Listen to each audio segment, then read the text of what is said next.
Before now, you had the risk assessment report, and now that you have the pre-arrival assessment report, what is the difference? The risk assessment report and FAR now, pre-arrival, even from the names, you can see the difference. In pre-arrival, you are able to get, that means FAR, you are able to get your assessment and know the cost of duty to pay even before the arrival of your consignment. So you have free knowledge and you can predict what the cost of duty is. And this is being issued by Nigerian Customs Service. So the issue of custom disagreeing with risk assessment report, issue multiple DNs, and having multiple RAS will come to be history with the pre-arrival. And another very, very important thing, in the old regime, about 3 institutions were issuing risk assessment reports. That means there was no uniformity because there is no standard unit of measurement being used by these 3 institutions, which means somebody importing rice, no, not rice, a commodity somewhere being assessed by a particular service provider A can take advantage and clear at less, which was very common. But now, the PAR is being issued centralized at a point by Nigerian Customs using a standard formula. And another second advantage is that the risk assessment factors, fundamentals, are now integrated in FAR. We have components of revenue, we have components of Nigeria national security, and components of facilitation of trades. And all agencies of government have their risk factors articulated into FAR. It is automated in such a way that if an importer attempts to import a consignment interested by NAFDAC, for example, the system will automatically alert NAFDAC and tell you you need to contact NAFDAC, and these are the requirements of NAFDAC, and NAFDAC will be informed automatically by an alert. And it makes it easier for you online to know all the requirements and meet all the requirements before you proceed. Unlike the old system, where your consignment will be left in a fort for 1, 2, 3 months without knowing even where to go, who to contact, what happens.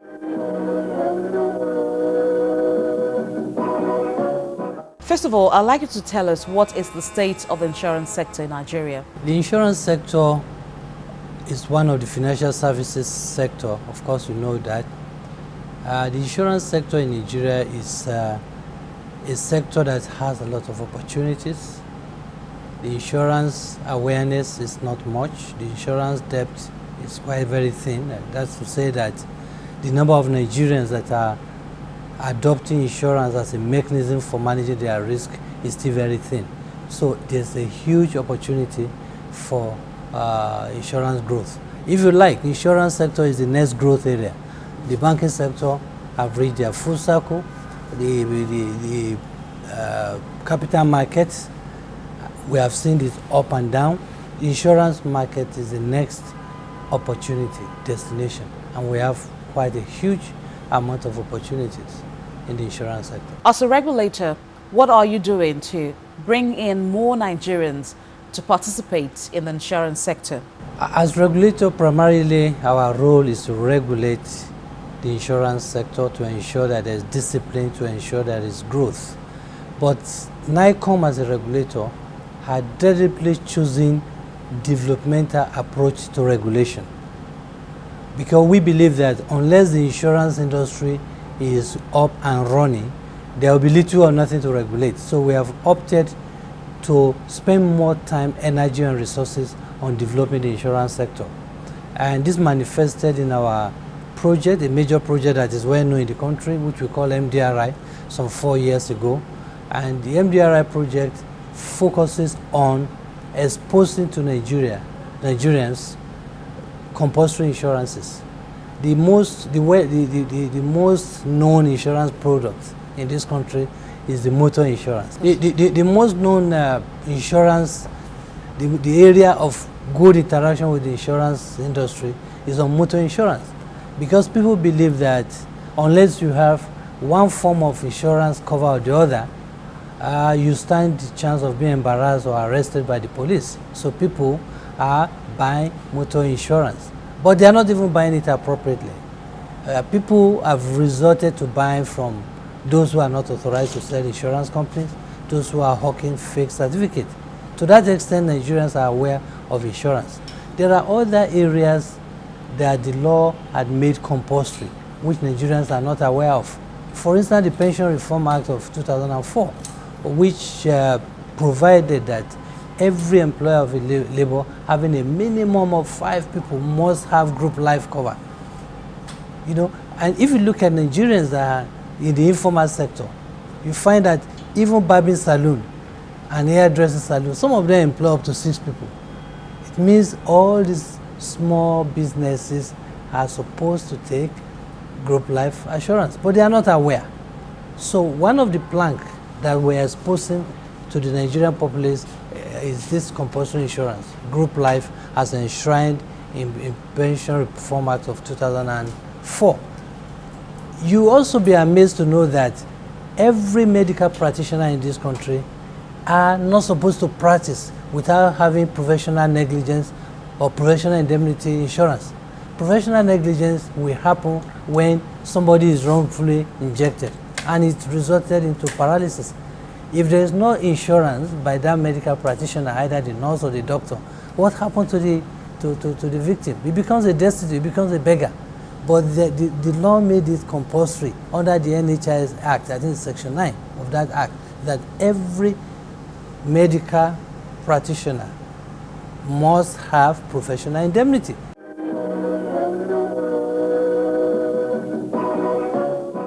Financial intelligence, seizing the moment, technology. Now, these are some of the factors that are very important for a woman out there who's building a business or who has been in business and want to improve on what she's done before now. Adela Aziz will be talking to us about how these factors and many more will help you if you are a woman watching the program. And of course, if you're a man as well, you can also take 1 or 2 clues from what we're going to be talking about as Adela Aziz tells us what can be done to build our businesses. If you recall, at the start of my tenure, when I took over as WIMBIS Chair in 2011, there were certain areas I needed to focus on. We needed to attract and retain the northern women who we thought didn't have a voice in our, in the WIMBIS fold. We also needed to get in more, attract the youth, the younger women into our fold, because we didn't have enough of them, and we needed to start developing a pipeline of women. We also needed to extend our reach to other areas in Nigeria. And we also took steps in focusing on the media, because the media, we realized that were the platform that would help project the WIMBIS vision and mission. In all, the totality of what all of those, the drives that came to be was that we've got a 54% increase of women in our fold at WIMBIS. Now, economically, we have projected, we've assisted, we've inspired, we've empowered a lot of women. We had 2 women who took part in the Fortune 500 competition, where we nominated them and they got selected to go to America, and they were paired with other women of like industries and businesses, and they came back better and enriched for it. We've put forward women who also took part in various competition, right, by taking part in Dragon's Den, and by tutoring them, packaging them, ensuring that they projected and articulated their businesses well. They've won competition. These are women who are innovating, who are creating, and nobody knows about them. But because we've created an enabling platform at Wimbiz, they come forward. When they come forward, we hear their stories, and where they need to basically streamline or put things in proper perspective, right, we help them do it. Where they're looking for funds in the banks, but we know that they don't have track records, they don't have collateral, and other criteria, other requirements that the banks need, we tell them that these are things you need to do. They're not, unachievable. They're things that you just need to focus your mind on. Once you focus your mind on it and you start to walk towards it, right, you will stand the test of time, right? You will make yourself a bankable brand, whereby not only will you have the opportunity, right, to be attractive to banks, to lend money to, the moment you become a success, like we tell and say at Wimbiz, the money will also follow you. The passion must be there, the dedication must be there, the focus must be there.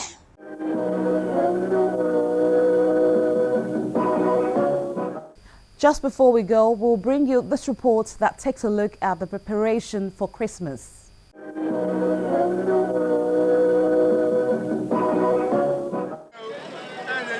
The popular Ojota Motor Park in Lagos is a beehive of activities. Commuters locate the destination-bound vehicles as part of plans to celebrate the Christmas season. However, in the midst of the euphoria is the economic reality of increased transport fare. The fare has been increased from 800 to 1,000. Earlier, during the week when you travel, most times 700 at times. But on Fridays, 800. But for today, maybe because the day to Christmas, it's 1,000. And I'm very sure by the time you get to around 4, 5, 6, it will be 1, 2, 1, 5. In another part of town, long queues are recorded at different ATM machines in the last-minute attempt to shop. Some shops record low turnout. In this grocery store, the story is a bit different, as these shoppers say prices are not cutthroat despite increase in demand for products. Well, for me, I think they're a bit reasonable. For some of the stuff I'm picking up here, I've seen it in some other for bigger departmental shops, not as cheap as this. Even the last time I went to Alade Market to buy drinks, I still looked at the prices, checked out the prices. They were still more expensive than what I'm getting there. I think things are a bit cheaper. The prices of goods here are actually pretty fair because we try to competitively source for our suppliers. But during the Christmas period, we've seen prices increase, especially for staple foods like rice, vegetable oil. But it hasn't been something significant that you would say it would, change what a normal family would be able to afford. Whether you're traveling from one part of Lagos to another, going outside of Lagos State, or you've come to a grocery store like this to shop for family, friends, loved ones, or even for the needy, one thing is certain, it's a time to enjoy, and most importantly, because this season comes only once a year.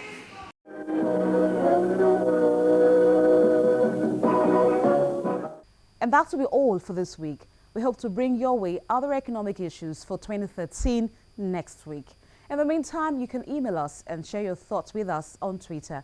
Thank you for watching. I am Bolaji Akinwale.